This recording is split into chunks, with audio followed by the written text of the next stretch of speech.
जब मैंने अपनी जिम्मेदारी संभाली तो मैं इसराइल का सबसे अच्छा बादशाह था। जब मैंने अपनी जिम्मेदारी मुकम्मल की तो मैं इसराइल का बदतरीन बादशाह था। मेरे नाम का वो अलम था कि हर यहूदी सुनते ही थू थू करता था। मेरा नाम बादशाह सुलेमान है। यकीनन आपने मेरे बारे में बहुत कुछ सुना है। बादशाह हजरत सुलेमान अब तक के सबसे ज़हीन शख्स के तौर पर शोहरत रखते थे। बदकिस्मती से उन्होंने अहमकाना तौर पर हकीकी खुदा को दूसरे मुशरिकीन के माबूदों की इबादत से दूर कर दिया। कोई भी बादशाहत जो सबसे खतरनाक काम कर सकती है वो ये है कि ये वाज़ेह ना हो कि उसकी मौत के बाद उसके रहनुमाओं का जानशीन कौन होगा। आप शायद ये सोचने के आदी हैं कि बादशाह का पहला बेटा हमेशा जानशीन होता है। मेरे ज़माने में ऐसा कोई कायदा कानून कायम नहीं किया गया। बादशाह दाऊद की उम्र बढ़ने के साथ ही यह ओहदा बरकरार था और बहुत से लोग हतमी नताइज में दिलचस्पी रखते थे। मेरे वालिद हजरत दाऊद की कई बीवियों और नायबों में से कम 20 बेटे पैदा हुए थे। उनके पहले बेटे अमनून ने उनके तीसरे बेटे अबीसलूम को कत्ल कर दिया था। अबीसलूम हजरत दाऊद के खिलाफ बगावत में मारा गया। दूसरे बेटे का बहुत कम रिकॉर्ड है। यह ख्याल किया जाता है कि वो बहुत कम उम्र में मर गया था। इसकी वजह से चौथे बेटे अदूनिया को उम्र के लिहाज से कतार में बहुत पीछे छोड़ दिया गया था। उसने बादशाह बनने की कोशिश की लेकिन हजरत दाऊद ने मुझे बादशाह मुकर्रर किया। मैं उनकी बीवी बदसबा में से उनका दूसरा बेटा हूँ। बदसबा का पहला बेटा हजरत दाऊद के साथ उनके नाजायज ताल्लुकात और उनके शौहर उरिया को कत्ल करने की वजह से बचपन में ही फौत हो गया था। अगरचे हजरत दाऊद ने बदसबा से वादा किया था कि मैं उनकी जगह लूंगा, लेकिन ये वाज़ेह नहीं है कि ये खुदा ताला का पसंदीदा इंतखाब था या मेरी वालदा ने अपनी अच्छी शक्ल और दिलकशी का इस्तेमाल किया। मैं हजरत दाऊद का जानशीन उस वक्त मुकर्रर हुआ जब उन्होंने 40 बरस तक इसराइल पर हुकूमत करने के बाद वफात पाई। बादशाह की हैसियत से अच्छी खबर और बुरी खबर मेरा इंतजार कर रही थी। मुझे 3 लोगों के साथ सख्ती से पेश आना पड़ा। मेरे सौतेले भाई उदनियों को मेरे जरिए नरमी दी गई, लेकिन मैंने कवानीन की खिलाफ वर्जी करते हुए उसे फांसी की सजा दे दी।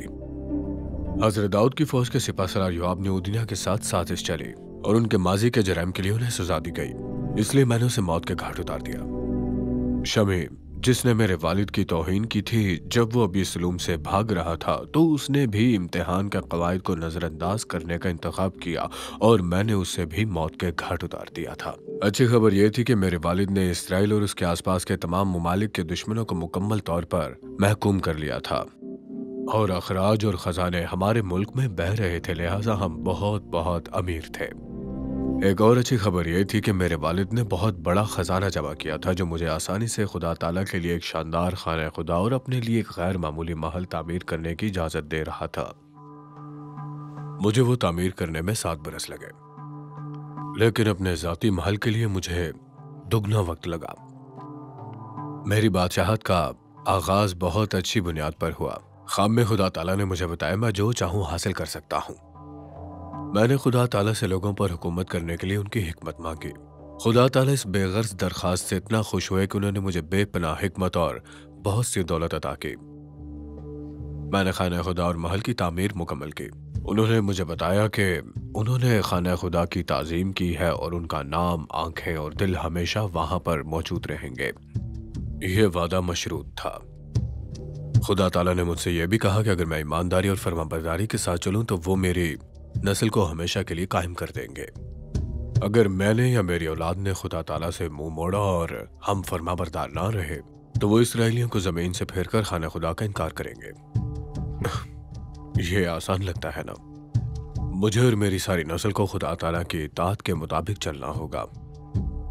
मैंने एक अच्छे इरादे के साथ ऐसा करना शुरू कर दिया।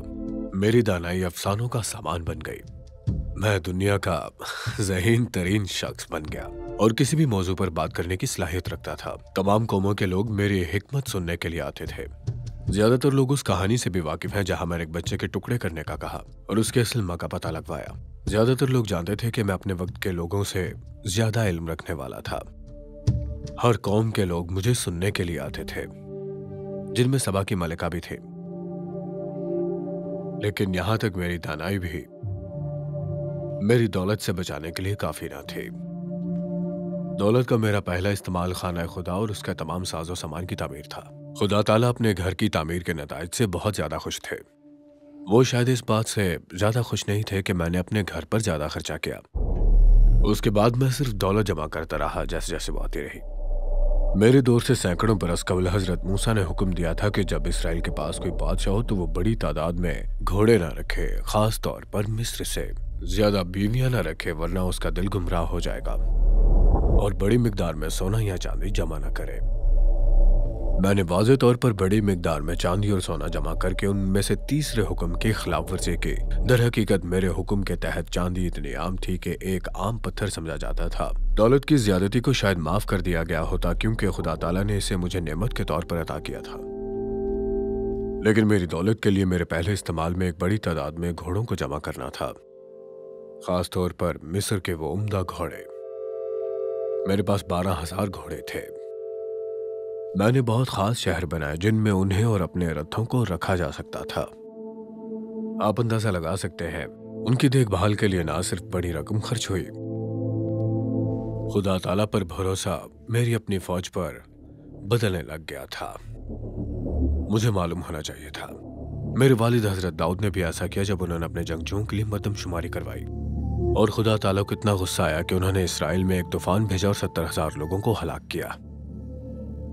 और मैंने तो अपने वालिद से भी ज्यादा उन्हें नाराज किया, लेकिन खुदा ताला ने अमल जल्दी जाहिर नहीं किया। इनमें से किसी भी चीज से ज्यादा बदतर, मैंने बहुत सी बीवियां रखना शुरू कर दी।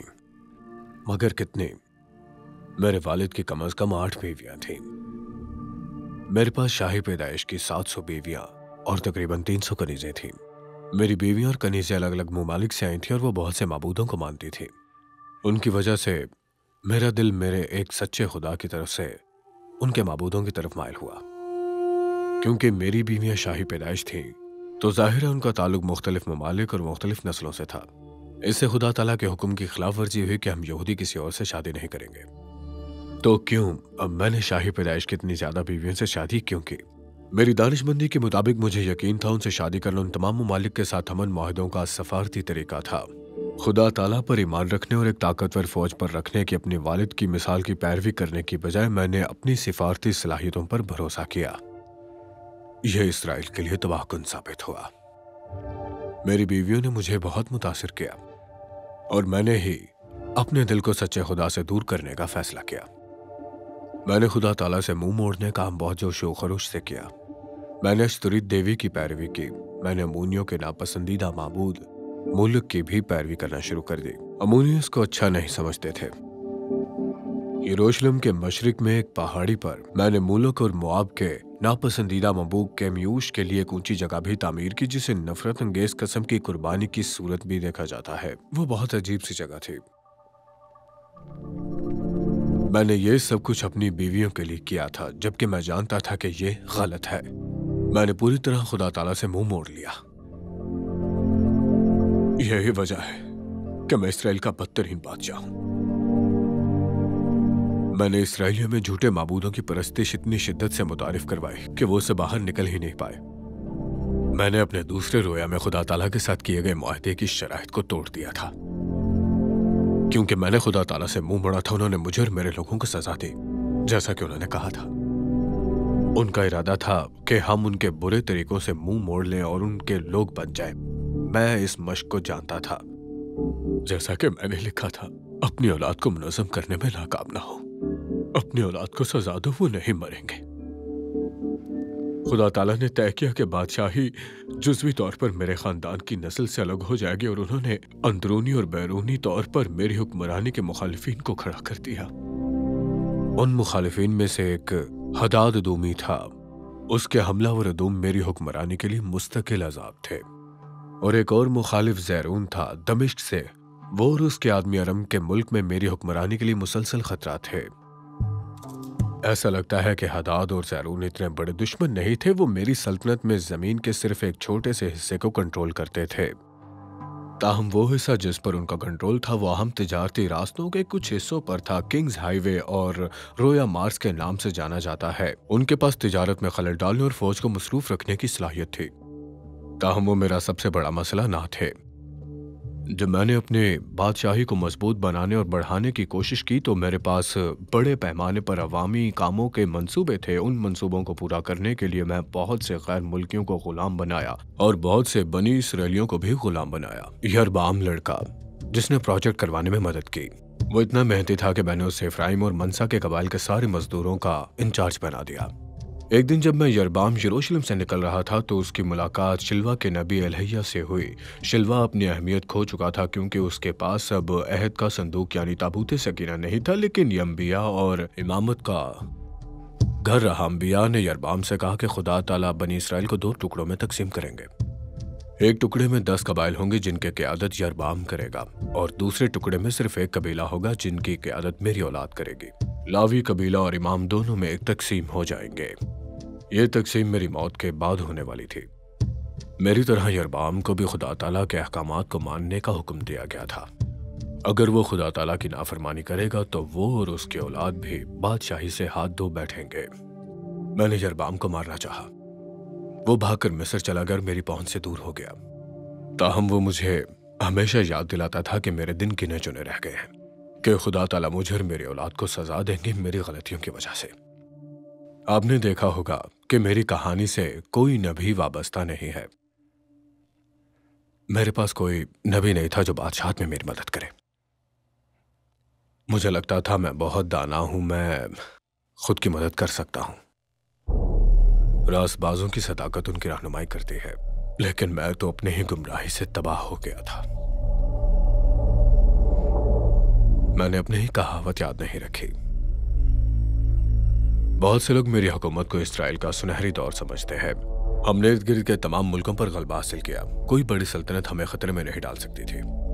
हम पुरअमन थे। हमारे पास एक नया शानदार खाना खुदा था जो किसी भी दूसरे मुल्क में अपने माबूदों के लिए मौजूद किसी भी इबादतगाह से बेहतर था। मेरा महल नाकाबिल यकीन हद तक आलीशान था। हमारा मुल्क माशी तौर पर कमजोर था और हमारे पास बड़े पैमाने पर अवामी कामों के मंसूबे थे जो बनी इसराइलियों की जिंदगी को बहुत बेहतर बनाएंगे। सारी दुनिया इसराइल और मुझसे हसद करती थी। ताहम हम रेत पर एक तामीर करदा घर थे। मेरे हद से ज्यादा तर्ज जिंदगी की भारी कीमतों की वजह से ज्यादा और ज्यादा महसूल लगे। मेरे लोगों को मजाजी गुलामी पर मजबूर किया गया। मेरे वालिद ने जिन पर गलबा हासिल किया उनमें से कुछ ताकत में आ रहे थे। बहुत से बनी इसराइलियों को बुत परस्ती की तरफ रागिब किया और वो खुदा ताला की इबादत नहीं करते थे। जब मैं बादशाह बना था तब इसराइल अपने उरूज पर था। जब मेरी वफात हुई बादशाहत के 40 बरस बाद, इसराइल की बादशाहत अब तबाही के ढाने पर आ चुकी थी, मेरी बहुत सी गलतियों की वजह से। बादशाह सुलेमान। यही वजह है कि तमाम यहूदी मेरे नाम पर थूकते हैं।